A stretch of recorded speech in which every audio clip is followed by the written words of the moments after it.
اعوذ باللہ من الشیطان الرجیم بسم اللہ الرحمن الرحیم اللہم صلی علی محمد وعلی آل محمد اللہم ارزقنی شفاعت الحسین یوم الورود۔ ماہ رمضان کریم کے 22ویں روزے کی دعا کی مختصر تشریح۔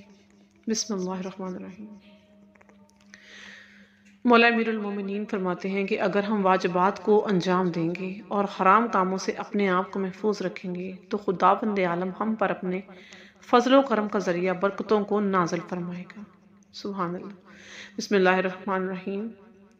خدایا آج کے دن میرے لیے اپنے فضل کے دروازے کھول دے اور مجھ پر اپنی برکتیں نازل فرما اور مجھ کو اس میں توفیق دے کہ میں اپنی مرضی کے اسباب کی اور جنت کے بیچ میں میرا مسکن قرار دے دے۔ اے پریشان لوگوں کی دعاؤں کو قبول کرنے والے میرے رب، میری دعاؤں کو اپنی بارگاہ الہی میں قبول و منظور فرما۔ خداوند متعال کے بہت زیادہ اسماء اور صفات ہیں، جن میں سے ایک یہ ہے کہ خداوند کریم عادل ہے، یعنی وہ اپنے دقیق معیار کے اعتبار سے حساب و کتاب کرتا ہے، اسی معیار پر معاف کرتا ہے اور بخشتا بھی ہے، اور اسی معیار پر سزا اور عذاب کو دیتا ہے۔ عدل کے مقابلے میں خداوند عالم کی ایک اور صفت ہے فضل، جو عدل پر بخشش کے لحاظ سے برتری رکھتی ہے۔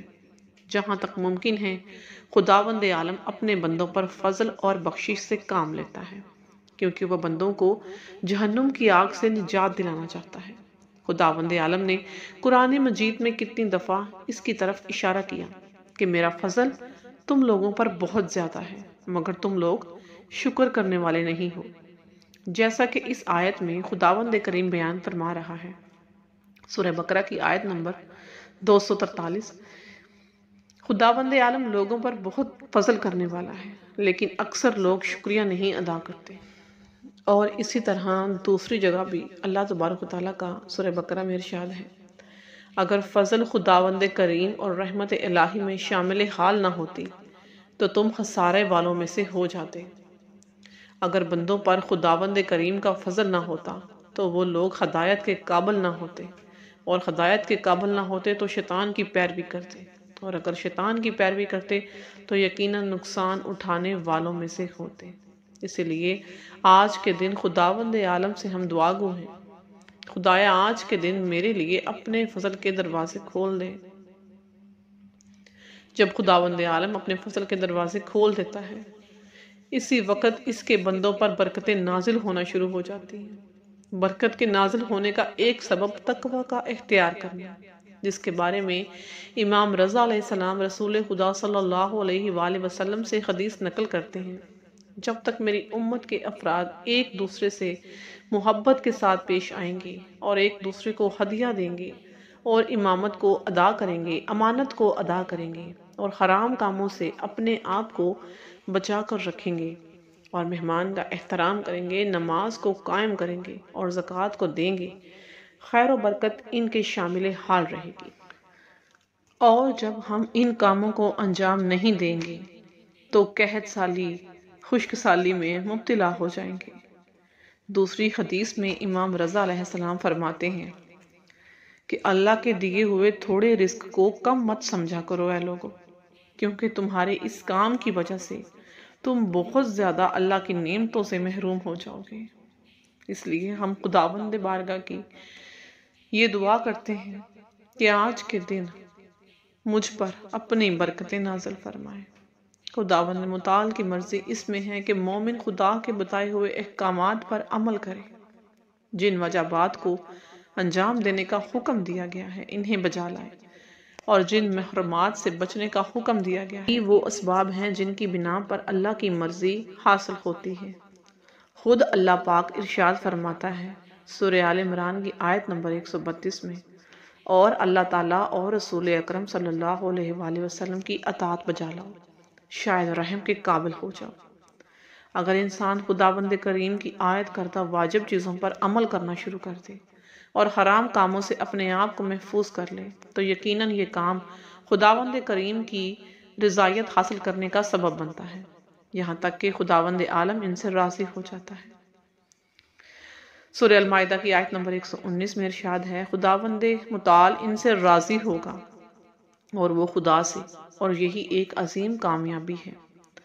خداوند کریم جس سے راضی ہوتا ہے وہ جنت میں جانے کے لیے مشتاق ہوتا ہے، اور جو شخص جنت میں جانے کا مشتاق ہوتا ہے وہ اپنی موت کی تمنا کرتا ہے، جیسا کہ امیر المومنین امام علی علیہ السلام ارشاد فرماتے ہیں، اپنے آپ کو جنت کی نعمتوں کا مشتاق بناؤ، یہاں تک کہ موت سے محبت کرو اور زندگی کو اپنا دشمن جانو۔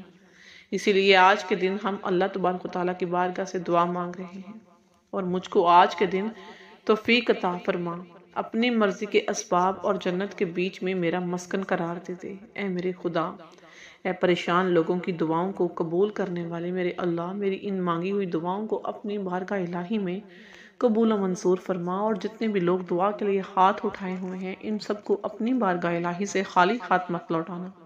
اے میرے معبود، اے بیماروں کو شفا دینے والے، اے عرش بری کے مالک، آج اتوار کے دن ہم اللہ کی بارگاہ میں یہ دعا مانگتے ہیں، آمین ضرور کہیے گا۔ بسم اللہ الرحمن الرحیم۔ خدا کے نام سے شروع جو بڑا مہربان اور نہایت رحم والا، اسی کے نام سے جس کے فضل و کرم کا امیدوار ہوں، اور اس کے عدل سے ڈرتا ہوں، اور اس کی قول پر بھروسہ رکھتا ہوں، اور اسی کی رسی کو مضبوطی سے پکڑے ہوئے ہوں، اور درگزر کرنے اور راضی ہو جانے والے خدا، میں ظلم و دشمنی سے اور زمانے کے تغیرات سے اور پے در پہ غموں سے اور پیش آنے والے حادثات سے اور آخرت کے لیے خیر و نیکی کے ذخیرہ کی فراخمی سے قبل زندگی ختم ہونے سے تیری پناہ چاہتا ہوں، تیری پناہ چاہتا ہوں، تیری پناہ چاہتا ہوں، اور جس چیز میں بہتری اور درستگی ہے اس میں تیری رہبری چاہتا ہوں، اور اس چیز میں تیری مدد چاہتا ہوں جس میں کامیابی و سہولت ہو، اور میں تجھ سے مکمل صحت و تندرستی کی تمنا رکھتا ہوں۔ اے میرے خدا، مجھے شفا کاملہ عطا فرما، اور ان لوگوں کو جو بیماری میں مبتلا ہیں، جو شفا کی امید لگائے ہوئے ہیں، اے اللہ میں اس زندگی کی تمنا مانگتا ہوں جس میں ہمیشہ سلامتی بھی شامل ہو۔ خدایا میں شیطانی وسوسوں سے تیری پناہ چاہتا ہوں، اور بادشاہوں کے ظلم کے مقابلے تیری سلطنت کی پناہ لیتا ہوں۔ بس میری نمازیں اور میرے روزے جیسے بھی ہیں، ٹوٹے پھوٹے سجدے جیسے بھی ہیں، ان کو اپنی بارگاہ میں قبول فرمانا یا خدا۔ کل کا دن اور اس سے اگلے دن کو اور اس میں آنے والے وقت کو اور اس میں جو گھڑی موجود ہو اس گھڑی سے بہتر بنا دینا۔ مجھے اپنے قبیلے اور قوم میں معزز بنا دینا۔ خواب و بیداری پر ہر حال میں میری حفاظت فرمانا۔ اے اللہ، تو بہترین نگہبان ہے، تو کارساز ہے، تو رہنما ہے، تو حکمت والا ہے، تو غفور ہے، تو رحیم ہے، تو کریم ہے، یہ تیری صفات ہیں، اور تو سب سے بڑھ کر رحم کرنے والا ہے، تو سب سے بڑھ کر رحم کرنے والا ہے۔ اے سب سے زیادہ رحم کرنے والے میرے خدا، میں تیرے حضور میں آج کے دن، اتوار اور اگلے دن جو اتوار آئیں گے، اس میں شرک، بے دینی، بری باتوں سے تیری پناہ مانگتا ہوں۔ اے میرے خدا، تو مجھے اپنی پناہ میں رکھنا، اور بارگاہ الہی میں مانگی ہوئی ان دعاؤں کو قبول و منظور کرنا، اور ثواب کی امید پر تیری اطاعت پر قائم ہوں۔ بس تو بہترین مخلوق اور حق کی دائی محمد مصطفیٰ صلی اللہ علیہ وآلہ وسلم پر اور ان کی آل پاک پر رحمت فرما، اور اپنی عزت کے صدقے مجھے وہ عزت دے جس میں ظلم نہ ہو، نہ سونے والی آنکھ سے میری نگہبانی فرما۔ میرا خاتمہ ہو کہ تجھی سے امید لگا رکھا، میری زندگی کو بخش دینا، اور میں تجھ سے ہی امید لگائے ہوں کہ میری زندگی کو بخشش پر تمام کرنا۔ بے شک تو بخشنے والا ہے میرے اللہ، تو بخشنے والا ہے میرے اللہ، تو رحم فرمانے والا ہے میرے اللہ۔ اللہم صلی علی محمد وعلی آل محمد وعجل فرج۔